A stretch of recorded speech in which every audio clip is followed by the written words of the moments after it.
जैसा कि आप सबों को विदित है कि 22 अप्रैल 2025 को पहलगाम के हमले में सभी शहीद नागरिकों को मेरा सत सत नमन एवं भावपूर्ण श्रद्धांजलि। पहलगाम के हमले। प्रिया अपने प्रियतम के आगे प्रिया अपने प्रियतम के आगे शोक समानी बैठी है। हाथों में लाल चूड़ियां पहनकर हाथों में लाल चूड़ियां पहनकर और मांग में सिंदूर सजाए बैठी है। कैसा ये दुर्भाग्य प्रिया का कश्मीर घूमने आई है। 5 दिन की है नवल दंपति लाशों में अब छाई है, लाशों में फिर छाई है। पहलगाम के हमले में ये धर्म पूछ कर मारा है। लगता है इस आतंकवादी को इसकी गंदी सोच ने पुकारा है। आज पहलगाम की सीमा से फिर आई ललकार की धरती मांग रही तलवार।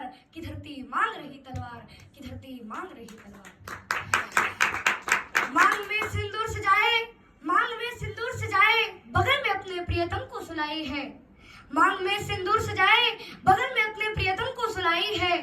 इंसानियत का तो मुझे नहीं पता। इंसानियत का तो मुझे नहीं पता, लेकिन मैंने इस देश में एक हिंदू होने की कीमत जरूर चुकाई है। कश्मीर की घाटी। ये कविता कश्मीर की घाटी और वीर रस पर आधारित है। कश्मीर था जहां दरिंदों की मनमानी चलती थी, घर घर में एक 56 की राम कहानी चलती थी। कश्मीर था जहां हमारा राष्ट्रगान शर्मिंदा था। भारत माँ को गाली देकर भी खलनायक जिंदा था। फूलों की घाटी में लाशों की छाई मंडी थी। अनुशासन का पूरा दौर फिर भी बनी सिखंडी थी। राजमहल को शर्म नहीं घायल होती छाती पर। भारत मुर्दाबाद लिखा था श्रीनगर की छाती पर। मन करता था फूल चढ़ा दूं लोकतंत्र के अर्थी पर। भारत के बेटे शरणार्थी हो गए अपनी धरती पर। वे घाटी से खेल रहे थे गैरों के बलबूतों पर, जिनकी नाक टिकी रहती थी पाकिस्तानी जूतों पर। फिर भी खून सरे हाथों की न्योता था दरबारों का, जिससे सूरज की किरणों की गर्जा था अधिकारों का। कुर्सी भूखी थी नोटों की थैलों की, गुरुवर्दी बन बैठी उदासी रखेलों की। घाटी आंगन हो गई खूनी खेलों की, बहुत जरूरत थी सरदार पटेलों की। संविधान को बदल दिया है, घाटी गैर नहीं होगी। जहां तिरंगा नहीं मिलेगा उसकी खैर नहीं होगी। अंतिम में चुनौती दे दो सीमा पार पड़ोसी को। गिद्दर का तारा समझे सिंगों की खामोशी को। हमको अपने खट्टे मीठे बोल बदलना आता है। हमको अब भी इस दुनिया का भूगोल बदलना आता है। उन आंखों के दो भूतों से सातों सागर हारे हैं। जब मेहंदी वाले हाथों ने अपने मंगलसूत्र उतारे हैं।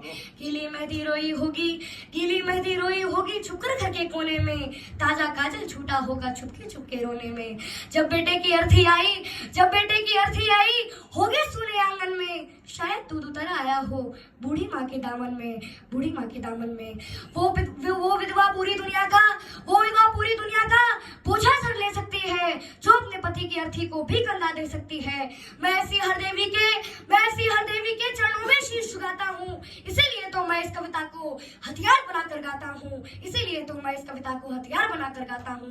सैनिक अपने प्राण गवाकर देश बनाकर जाते हैं। बलिदानों की बुनियादों पर राष्ट्र खड़ा कर जाते हैं। जिनको माँ की बलिदानों की बेटों से प्यार नहीं होगा, उन्हें तिरंगा लहराने का भी अधिकार नहीं होगा। जय हिंद, जय भारत, वंदे मातरम।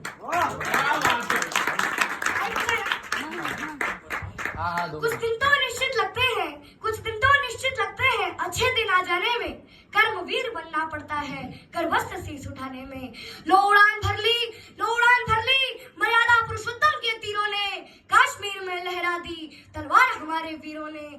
चिंतन यही चिरंतन से है भरत भूमि के पानी का। शांति की धारा अभिषेक करेगी समर भवानी का।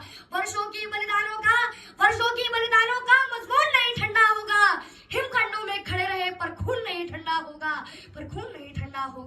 शील बिने राम तभी तो क्रोधित परशुराम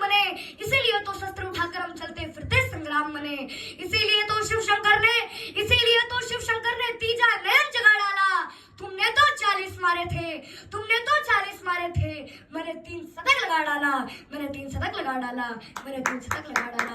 जय हिंद, जय भारत, वंदे मातरम।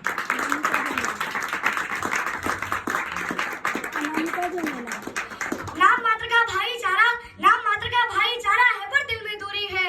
लगता है विश्व उग्रवाद को मजहब की मंजूरी है, लगता है विश्व उग्रवाद को मजहब की मंजूरी है। कश्मीर में बहाल हुए, कश्मीर में बहाल हुए, चीख के कहता मोदी जी, पहल काम के इन हमलों का बदला बहुत जरूरी है। अब ये सारी बातें छोड़ो, सीधे तगड़ा वार करो, उग्रवाद की रीढ़ को तोड़ो, दिल से उग्र प्रहार करो, दिल से उग्र प्रहार करो। आतंकवाद के ठोर ठिकाने कहीं शेष ना रह जाए। पूरा देश कह रहा है मोदी जी कि आतंकवाद के ठोर ठिकाने कहीं शेष ना रह जाए। सेना के शेरों से कह दो, जाओ सीमा पार करो, जाओ सीमा पार करो, जाओ सीमा पार करो। Thank you.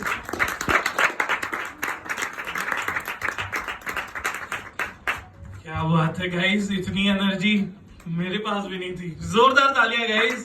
कैसा लगा आपको? कहाँ से सीखा आप बताइए लोगों को, मतलब क्या बात है।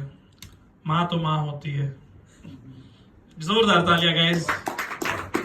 मतलब इतना चीजें याद कर पाना, मतलब लिटरली खुद में, और एक छोटा बच्चा इस टॉपिक को समझ के अपना, आपने लिखा है ये? अच्छा, मम्मी ने लिखा है। क्या बात। तो आप क्यों नहीं बोलते?